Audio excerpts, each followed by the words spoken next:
Good evening. Thank you so much for that fantastic welcome. It is truly an honor to share the stage with such a phenomenal leader, your chair, Congresswoman Linda Sanchez. Let's give her a big round of applause. I also, of course, want to thank the entire CHCI family for your commitment to bolstering Latino leadership throughout the nation. In 2009, just a few months into his presidency and facing a national economic crisis, our next speaker came to CHCI and pledged to work with the Latino community to meet the great challenges of our time. He promised to make healthcare in the United States a right, not a luxury for the lucky few. To improve our schools so that more young people make that proud walk across the graduation stage and into the brighter future. To stop promoting an economy that only benefits a few and start investing in smart, sustainable growth that works for everyone, from the factory worker to the school teacher to the small business owner. He said that our nation's success has long depended on our willingness to see our challenges as ones that we have to face together, and our willingness to live up to a simple ideal. Todos somos Americanos. We are all Americans. And it's clear that it wasn't just rhetoric. On issue after issue, he's delivered. We see that in the families who can now afford to take their children for regular doctor's visits, the young people who are ready to succeed in our highly competitive global economy, and the mother who got a pink slip in 2008 but now gets paychecks from her new job created in America's growing economy. The president has also taken bold action on immigration, using the force of his office to allow millions of undocumented immigrants to come out of the shadows while continuing to fight for comprehensive immigration reform. As one of the founders of this great caucus, former Congressman Henry B. Gonzalez once said, "People will respond to you if they can believe what you say. People will trust you if you keep your word." This president came into office saying, "Sí se puede." Well, nearly 7 years later, the verdict is in. Sí pudimos. He's championed the issues important to Latinos like no one who's ever sat in the Oval Office before. And today, I'm proud that all of us can say, sí se puede, sí pudimos, y sí podremos. Please join me in welcoming a man that I'm proud to work for, the best friend that Latinos have had in the Oval Office, and the 44th President of the United States, President Barack Obama.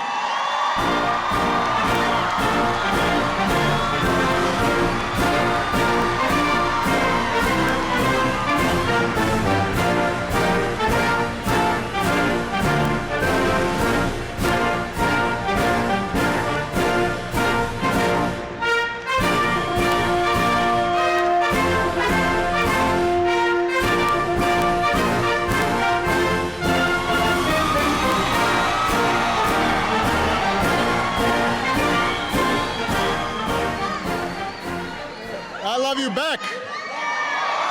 Buenas noches. Well, it is good to be here. Thank you, Secretary Castro, not just for the introduction, but for the great work he's doing on behalf of the American people every single day.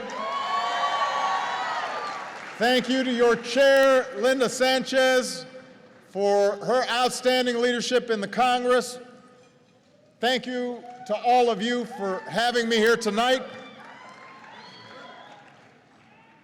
Thank you.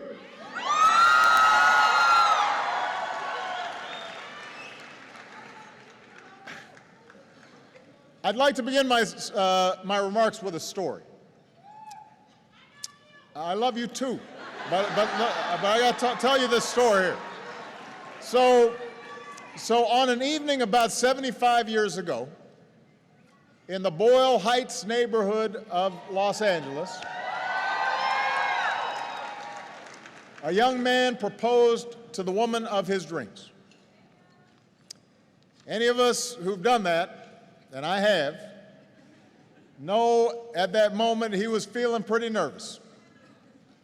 And fortunately for him, she said yes. And because apparently he was making the kind of money I was making when I proposed, to celebrate, they went to a hot dog stand. Things were simpler back then. But things took a wrong turn. Authorities suddenly pulled up, lined them up, patted them down, demanded to see their IDs, just because they were Mexican American. And when the young man handed over his wallet, the officer pulled the cards out of it and just dropped them on the sidewalk, and then he said, "Now you pick them up." I remember getting on my knees and picking them up, that young man said decades later. And we can imagine his fear and his humiliation. What had been a beautiful day had suddenly become an example of occurrences that were happening far too often. And imagine how easy it would have been for him at that moment to turn to despair and to allow the anger and the resentment to feed a cynicism, and for him to decide that America could never change. But that young man was named Ed Roybal. And Ed Roybal never lost faith in himself or in his country. And less than 25 years after he was brought to his knees on the streets of Los Angeles, Ed stood under the Capitol dome to represent those very same streets in the Congress of the United States of America.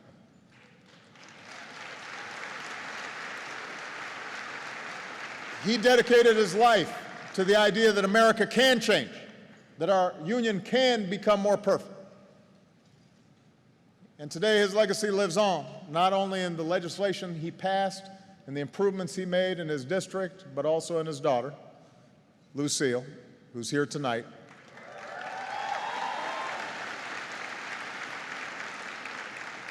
And he helped start the Congressional Hispanic Caucus because he knew that we are stronger together than we could ever be alone. And that's the same reason I ran for this office 8 years ago. Not because I believed in what I could do, but because I believed in what we could do together.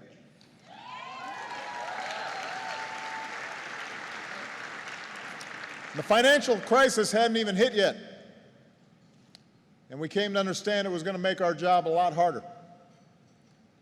But thanks to the members of the Hispanic Caucus, thanks to people like Nancy Pelosi, who is standing here tonight, thanks to the determination and fundamental optimism of the American people, we have made progress. When I took office, the unemployment rate was on its way to 10%. Today, it's 5.1%. The unemployment rate among Latinos hit 13%. We've brought that down to 6.4%. When I took office, we were losing about 800,000 jobs a month. Today, our businesses have created jobs for a record 67 months in a row, more than 13 million new jobs overall. When I took office, more than 15% of Americans, including nearly 1 in 3 Hispanics, lacked health insurance. Today, we've covered another 17 million Americans, including 4 million Latinos, and only 9.2% of Americans are uninsured. For the first time on record, more than 90% of Americans have health insurance. For the first time ever, insurance companies can't discriminate against anybody with a pre-existing condition. When I took office, we were still too often stuck in a Cold War mentality that began before many of us were even born. And today, for the sake of our people and our entire hemisphere, we have reestablished relations with Cuba. We have turned the page on the failed policies of the past. We have strengthened our relationship with Latin America. We've put forward a plan to invest $1 billion in our shared security and prosperity in Central America. When I took office, hardworking young people, Americans in every way but on paper, lived in constant fear of deportation. Today, more than 680,000 dreamers live and study and work freely and openly in the country they've always called home.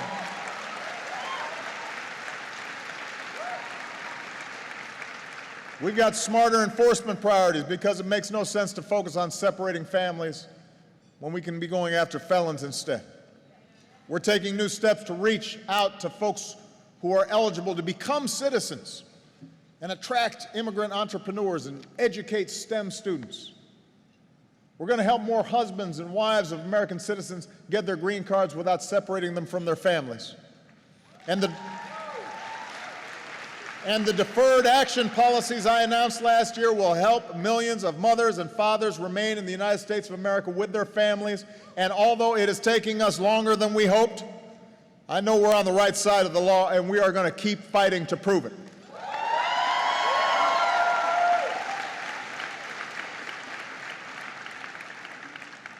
We haven't won every battle. We've still got a lot more work to do. But when the cynics told us we couldn't change our country for the better, they were wrong. There are more job openings today than at any time in our history. The high school dropout rate is near the lowest on record, and Latino students making some of the fastest gains. More Americans are graduating from college. The deficits are down by 2/3. The amount of foreign oil we buy is down. Teen pregnancy is down, all of which makes you wonder, why are some of the folks who are running for my office so down on America? Well, no, I'm definitely not doing that, but by most measures, we are better off now than we were 7 years ago. And that we know. Of course, none of it comes up in their debates. I mean, they have invented this new reality where everything was terrific back in 2008 when the unemployment and the uninsured rates were rising and dreamers lived in fear of deportation and we were engaged in 2 wars and bin Laden was still large. That was the golden era, apparently, the good old days. And then I came along and messed it all up.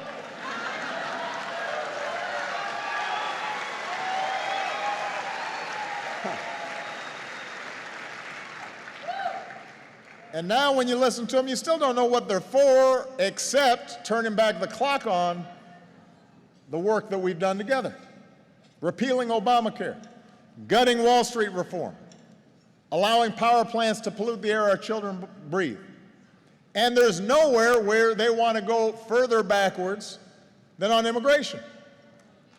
You know, it wasn't that long ago that my predecessor, George W. Bush, a Republican, a conservative Republican from Texas, with whom I disagreed with on a whole lot of things, made immigration reform one of his core priorities.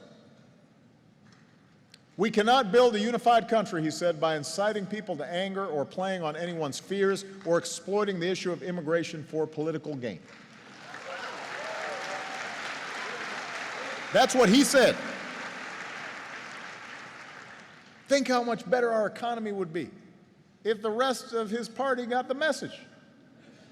Think about how much better off our country would be if Republican politicians hadn't spent years precisely trying to scare voters with tale of immigrants flooding across our borders and taking our jobs and destroying America as we know it, even though we know that when you look at what's happening at the borders, it's the lowest rates of immigration that we've seen since the 1970s.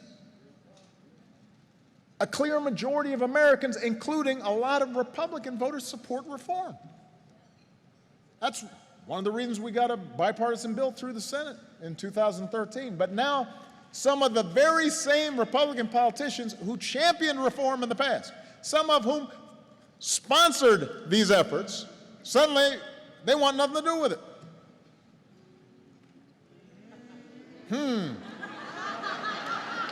In these circumstances, I always say, don't boo, vote.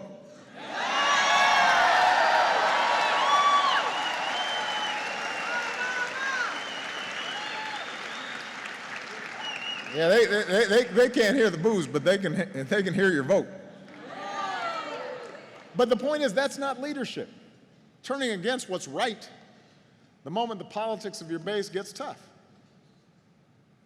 Leadership is not fanning the flames of intolerance and then acting all surprised when a fire breaks out. Saying clearly inflammatory things and then saying, well, that's not what I meant, until you do it again and again and again. So we've got to decide whether or not we as Americans are willing to stand up against this kind of bigotry, the same cruel impulse that Ed Roybal spent a lifetime fighting against. The anti-immigrant sentiment that has infected our politics is not new, but it is wrong. It was directed at Irish folk. It was directed against Italians. There have been generations of immigrants that have been subject to this same kind of attitude with some of the same stereotypes. It wasn't right then, it's not right now. And unless you were one of the first Americans, unless you're Navajo or Cherokee, somebody somewhere came from someplace else.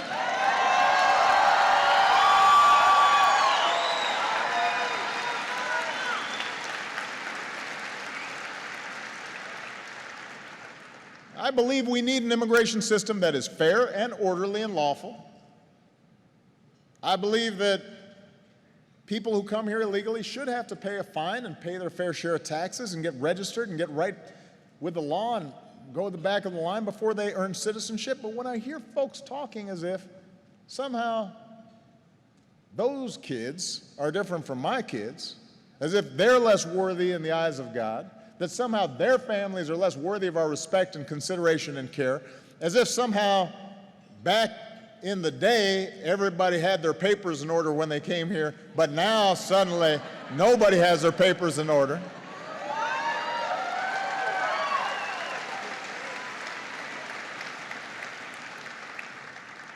I believe we're better than that. If you want to be taken seriously as a leader, you can't just be against everything. You got to be for something. You can't just feed on fear. You should be feeding hope. You should be for fixing our immigration system. You should be for allowing dreamers and their parents who've been here for years to live without fear in the country they love. You should tell the truth, which is that illegal border crossings are lower than they've been in decades, and that economists agree that immigration does not hurt our economy, it grows our economy, creating jobs, raising wages for Americans.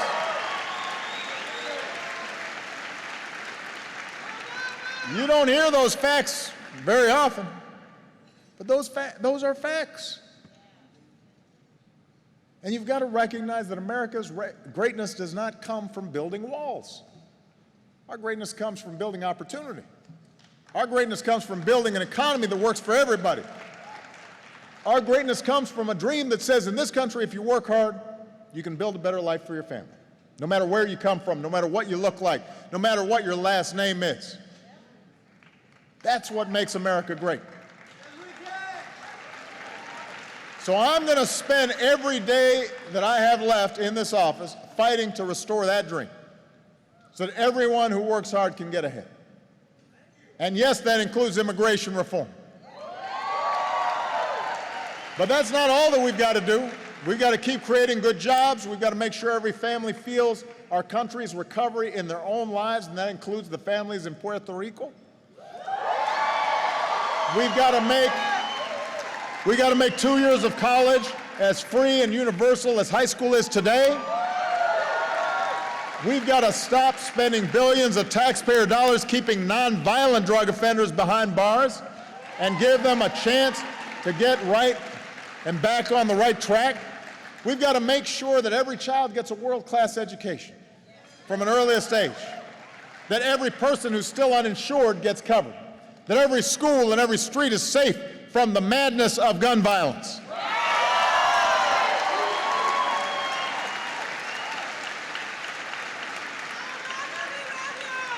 And this change will not be easy because change never is. Change is never easy. It takes longer than 1 year. It takes longer than one term. It takes longer than the tenure of one president. But what we together have shown and proven is that when we stick together and put our shoulders to the wheel of history, not only is change possible, change is inevitable. America can change, and if we keep dreaming of something better and organizing for something better, if we keep voting for something better, together we're going to build on the progress we've made. We're going to create a brighter future for our children. Si se puede. Juntos podemos. Thank you, CHC. Thank you, CHCI. Que Dios los bendiga. God bless America.